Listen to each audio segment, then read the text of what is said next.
দাঁতনে vote প্রচারের শেষ দিনে বেরিয়ে আক্রান্ত হয়েছিলেন বিজেপি প্রার্থী অজিত কুমার জানা। শুধু বিজেপি প্রার্থী নয়, অভিযোগ তৃণমূলের হারমাত বাহিনীর হাতে আক্রান্ত হয়েছে শতাধিক কর্মী ও সমর্থকেরা।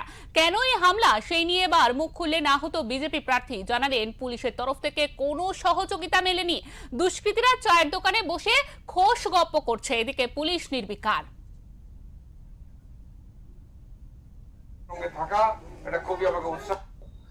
আতলা বস্তি বলে একটা জায়গা আছে, সেখানে পুরোটা সংখ্যালঘু এলাকা, আর ওটা সন্ত্রাস এলাকা। মানে এখানকার ওই এলাকাতে প্রতিবারেই কিছু না কিছু সন্ত্রাস লেগেই থাকে। ওখানে ঘরে ঘরে ওখানে আগ্নেয়াস্ত্র আছে, ঘরে ঘরে বোম আছে, ঘরে ঘরে ওখানে তলোয়ার আছে। আর ওখানকার সবসময় আমাদের হিন্দু যারা বাঙালি আছে তাদেরকে খুবই উৎপীড়ন করে থাকে ওখানে। আজকে যখন আমরা ওই বাইক র্যালি করে শেষে ফিরছিলাম, তখন ওই শেষের দিকে প্রায় 20-25 জন আমাদের বাইকের কর্মীকে এরা অ্যাটাক করে, ধরে নেয় ওদেরকে, ধরে নিয়ে মারপিট করতে শুরু করে। আর তখন আমরা যখন সামনে ছিলাম প্রচার অভিযানে, মানে জিপে ছিল, আমি খবর পেয়েই তাদেরকে ঘুরে এসে ওখানে যখন দেখলাম ওখানে যে 50-60 জন ওই হারমাত বাহিনী, যেটা সংখ্যালঘু এলাকার হারমাত বাহিনীরা আমাদের যে কর্মী ভাইদের আক্রমণ করছে, রড দিয়ে, তলোয়ার দিয়ে, বাঁশ দিয়ে, কাঠ দিয়ে, আর বন্দুকে, কারো কারো হাতে বন্দুকও আমি দেখেছিলাম, তারা আক্রমণ করে।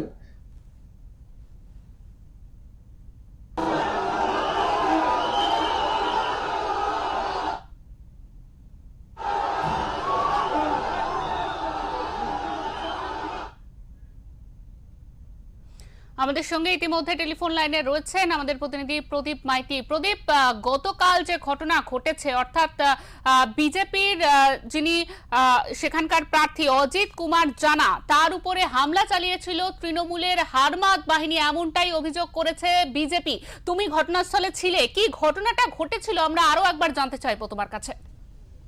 দেখো শিল্পা, তোমরা জানিয়ে রাখি, ভোটপত্রের শেষ দিন কিন্তু বেরিয়ে আক্রান্ত হয়েছে 219 দাঁতন বিধানসভা বিজেপি প্রার্থী অজিত জানা সহ শতাধিক বিজেপি কর্মী ও সমর্থকরা।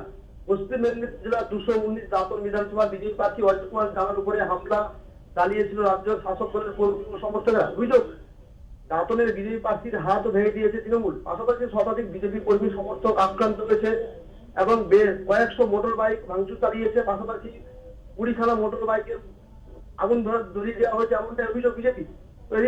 এদিন দেখতে পাচ্ছি যে দাঁতনের বিজেপি প্রার্থী অজিত কুমার জানার সমর্থনে হরিপুর থেকে মোটর বাইক র্যালি শুরু হয়েছিল। তারপর সাবলা থেকে মোহনপুর যাওয়ার পথে হাতলাতে বিজেপির বাইক র্যালিতে দুষ্কৃতীরা হামলা চালিয়েছে বলে অভিযোগ।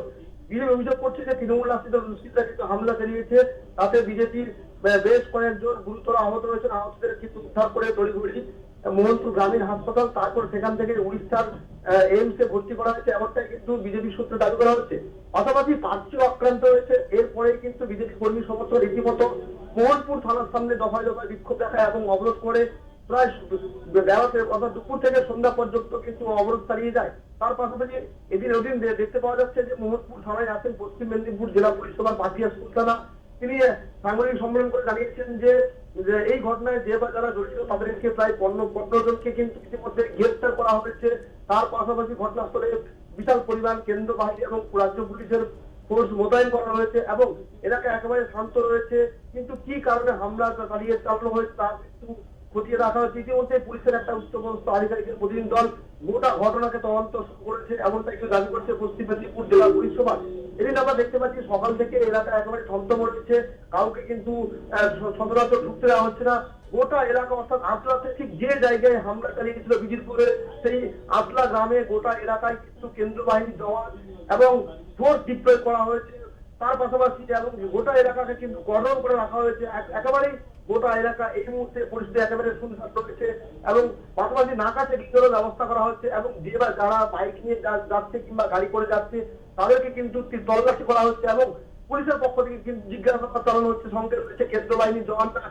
দফায় দফায় কিন্তু পরিস্থিতি একেবারেই জোরে হচ্ছে, কারণ এই যে ঘটনাস্থল, সেই ঘটনাস্থল একেবারে উত্তপ্ত রয়েছে। পাশাপাশি এলাকা একেবারেই ক্রমশ গতকাল থেকে আজ সকাল পর্যন্ত দেখা গেল এলাকা ক্রমশ একটু খুব প্রশমিত হয়েছে।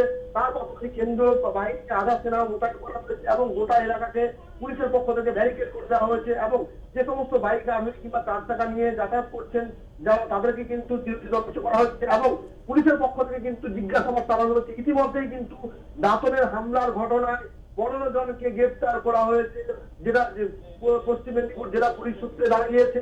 এই মুহূর্তে একেবারে পরিস্থিতি শুনশান রয়েছে, এলাকা একেবারেই ক্রমশ ক্ষোভ প্রশমিত হয়েছে এবং বিজেপি একদমই প্রদীপ, তোমাকে অনেক ধন্যবাদ।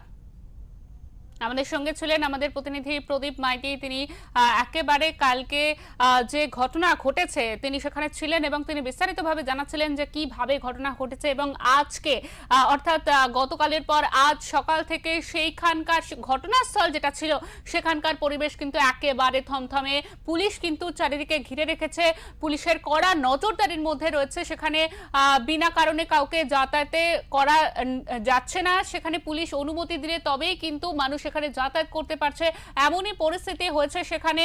ভোটের আগে কিন্তু একেবারে উত্তপ্ত ছিল এই এলাকা, তা একেবারে ভোটের মুখে শান্ত করতেই কিন্তু প্রশাসনের তরফ থেকে এই কড়া নজরদারি বলে জানা যাচ্ছে।